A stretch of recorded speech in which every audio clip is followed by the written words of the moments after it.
Micro finance అని private వడ్డీ వ్యాపారస్తులని వారిపైన ఎక్కువ ఆధారపడేవాళ్ళం. అధిక వడ్డీ, వడ్డీకి వడ్డీ, చక్ర వడ్డీ, ఈ విధంగా చాలా ఇబ్బందులు పడ్డాం. ప్రభుత్వాలకు కూడా పెద్ద సవాలుగా మారే పరిస్థితి వచ్చింది. ఈరోజు బ్యాంకులు చొరవ చూపిస్తున్నాయి. ఇలాంటి క్రెడిట్ అవుట్ రీచ్ ద్వారా మైక్రో ఫైనాన్స్ కానీ ప్రైవేట్ లెండింగ్ కానీ పూర్తిగా అడ్డుకట్టబడుతుంది. నేను ఈ సందర్భంగా కేంద్ర మంత్రి నిర్మలా సీతారామన్ గారిని మనస్ఫూర్తిగా అభినందిస్తున్నాను. బ్యాంకింగ్లో చాలా రిఫార్మ్స్ తీసుకొచ్చారు. ఎన్పిఎల పైన కఠినంగా వ్యవహరించారు. చిన్న చిన్న ప్రభుత్వ ఖాతాలను విలీనం చేసి చిన్న చిన్న బ్యాంకులుంటే నష్టాల్లో ఉంటే అవన్నీ విలీనం చేసి సమర్థవంతమైన బ్యాంకు వ్యవస్థకు దోహదం చేశారు. డిజిటల్ బ్యాంకింగ్ విప్లవం తీసుకొచ్చారు. యూపీఐని విస్తరించారు. జన్ధన్ యోజన ద్వారా కోట్లాది మందికి బ్యాంకు ఖాతాలు ఇచ్చారు. డీబీటీతో లీకేజ్ తగ్గించారు. మీరందరూ చూశారు, జీఎస్టీ స్లాబులు ఎక్కువ ఉండేటివి, కన్ఫ్యూజన్ ఉండేది, చాలామంది నష్టపోయారు. వారు చేసిన సింప్లిఫికేషనే కాకుండా రైతులకు పేదవాళ్లకు న్యాయం జరిగేట్టుగా జీఎస్టీ స్లాబులు మార్చారు. దీనివల్ల ఆదాయం పెరిగింది, ప్రజలకు మేలు జరిగింది. ఇలాంటి రెవల్యూషనరీ రిఫార్మ్స్ తీసుకొచ్చిన వ్యక్తి మన మంత్రి నిర్మలా సీతారామన్ గారు అని చెప్పి నేను మీకు తెలియజేస్తున్నా.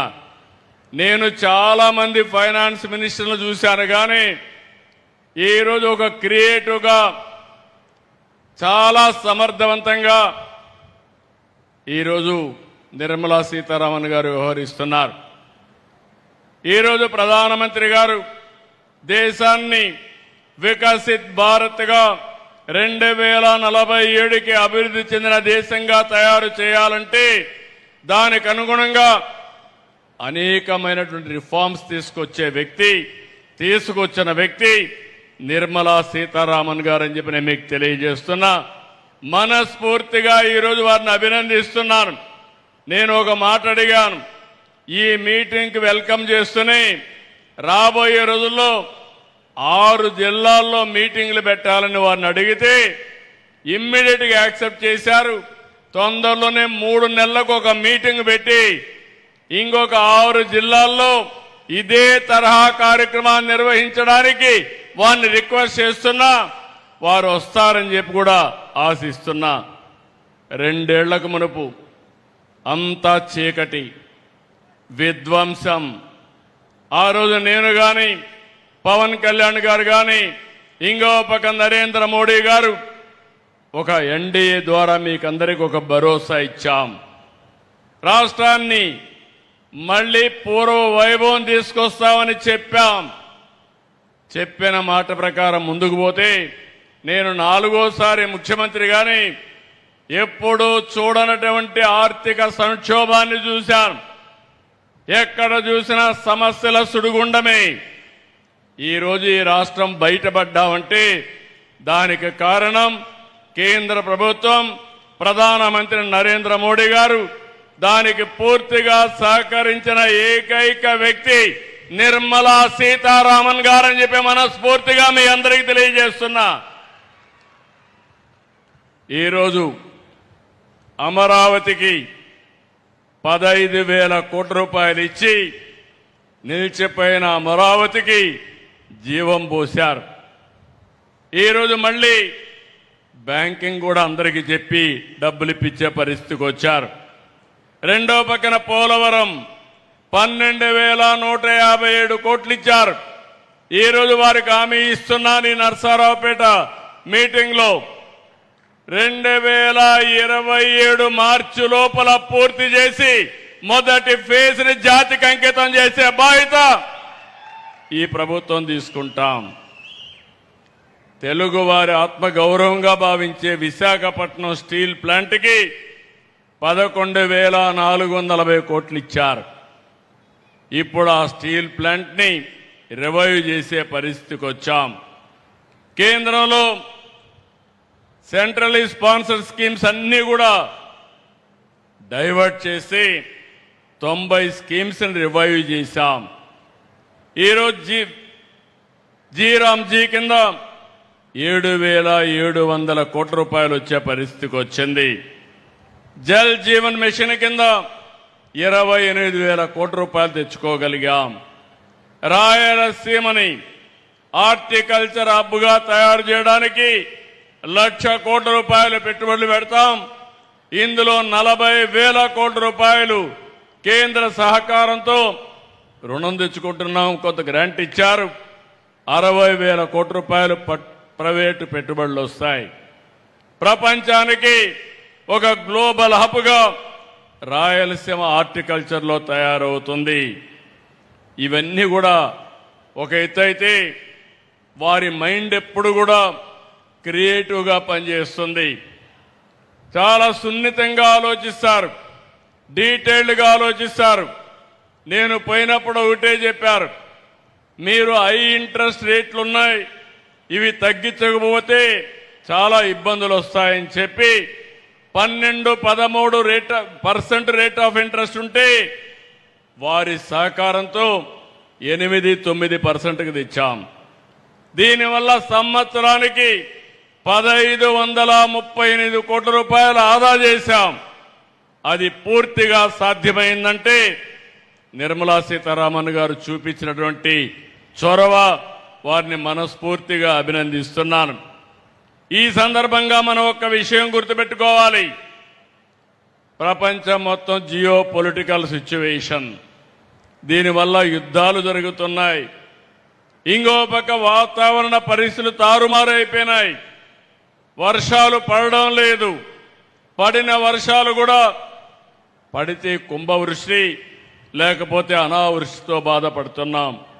ఇప్పటి వరకు ఆలమట్టి నిండలేదు.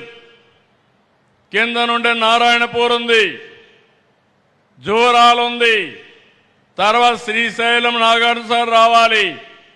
ఈ సంవత్సరం ఆ ఛాయలే కనపడడం లేదు. గోదావరిలో కూడా చాలా వరకు వర్షాలు తక్కువై నీళ్లు రావడం కూడా తగ్గిపోయే పరిస్థితికి వచ్చింది. ఇలాంటి సందర్భాల్లో మిమ్మల్ని అందరినీ ఒకటే కోరుతున్నా, ఈరోజు మనం అందరం కూడా చాలా వరకు సురక్షితంగా ఉన్నాం. నేను ఎన్నోసార్లు చెప్పాను, ఈ దేశానికి నరేంద్ర మోడీ గారు ఒక సమర్థవంతమైన నాయకుడు, ప్రపంచం మెచ్చే ఏకైక నాయకుడు నరేంద్ర మోడీ గారు అని చెప్పి మరొక్కసారి ఈ మీటింగ్లో మీకు విజ్ఞప్తి చేస్తున్నా. వారు నాయకత్వం ఇస్తే నిర్మలా సీతారామన్ గారు దేశ ఆర్థిక వ్యవస్థని సమర్థవంతంగా నిర్వహిస్తున్నారు. ఇలాంటి క్లిష్ట సమయంలో కూడా ఎక్కువ గ్రోత్ వచ్చే దేశం భారతదేశం. ఇన్ని సమస్యలున్నాయి. ఆ సమస్యల్ని అధిగమించడానికి అనునిత్యం కొత్త కొత్త ఇన్నోవేటివ్ ఐడియాస్తో ముందుకు తీసుకుపోయే పరిస్థితికి వచ్చారు. ఈరోజు ఇక్కడుండే ఆడబిడ్డలందరినీ ఒకటి కోరుతున్నాను.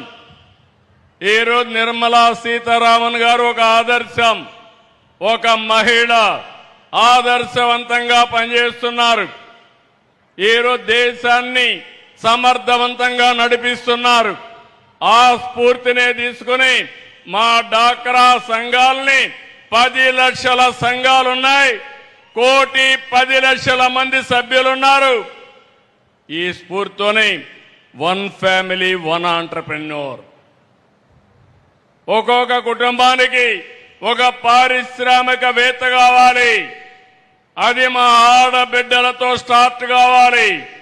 పోయిన సంవత్సరం 1,00,000 మంది ఎంఎస్ఎంఈలు పెట్టారు. ఈ సంవత్సరం 5 లక్షల మంది ఎంఎస్ఎంఈలుగా తయారు చేసే బాధ్యత ఈ ప్రభుత్వం తీసుకుంటుంది. దీనికోసం ఇప్పటికే మీరు ఒక్కసారి ఆలోచిస్తే దేశంలోనే నెంబర్ 1గా ఉన్నాం.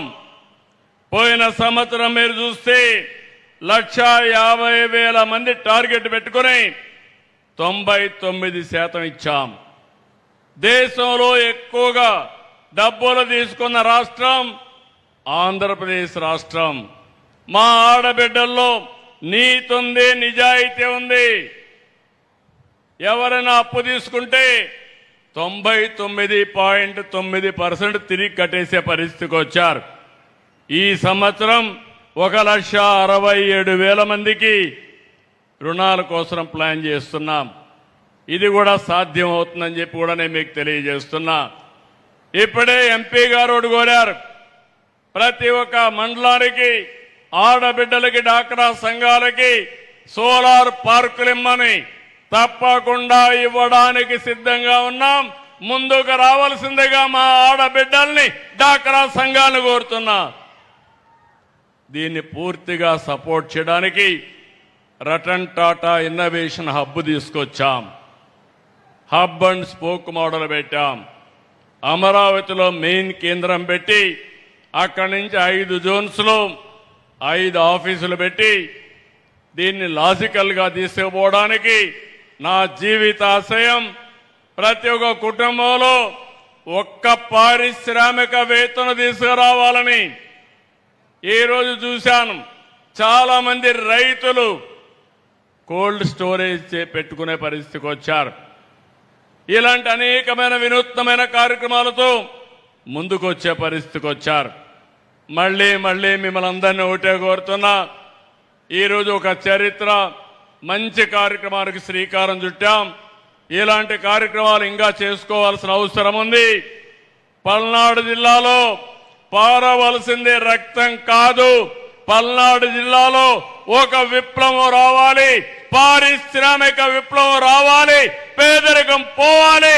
దానికి ప్రభుత్వం ముందుంటామని మరొక్కసారి తెలియజేసుకుంటూ, కేంద్రం వికసిత్ భారత్ 2047, రాష్ట్రం స్వర్ణాంధ్రప్రదేశ్ 2047 కోసం పనిచేస్తున్నాం. 2047కి ఈ రాష్ట్రంలో ప్రతి ఒక్కరూ ఆర్థికంగా బాగుండాలని, ఆనందంగా ఉండాలని, ఆరోగ్యంగా ఉండాలని, హెల్తీ వెల్తీ హ్యాపీ సొసైటీ ఉండాలని లక్ష్యంగా పనిచేస్తున్నాం. దీనికి అందరూ కూడా సహకరించవలసిందిగా కోరుకుంటూ, మరొక్కసారి ఈ కార్యక్రమానికి వచ్చిన మిమ్మల్ని అందరినీ మనస్ఫూర్తిగా అభినందిస్తూ, 1,04,000 కుటుంబాలని, అందులో ఉండే 5 లక్షల మందిని మనస్ఫూర్తిగా అభినందిస్తూ, ఈ రుణాల్ని సద్వినియోగం చేసుకోండి. ఇది మొదటి అడుగు మాత్రం. ఇది సరిగా చేసుకోగలిగితే మీ జీవితాల్లో వెలుగు వస్తుంది, మార్పు వస్తుంది. దాన్ని పూర్తిగా మీరు సద్వినియోగం చేసుకోవాల్సిందిగా కోరుకుంటూ అందరికీ నమస్కారాలు. మరొకసారి జై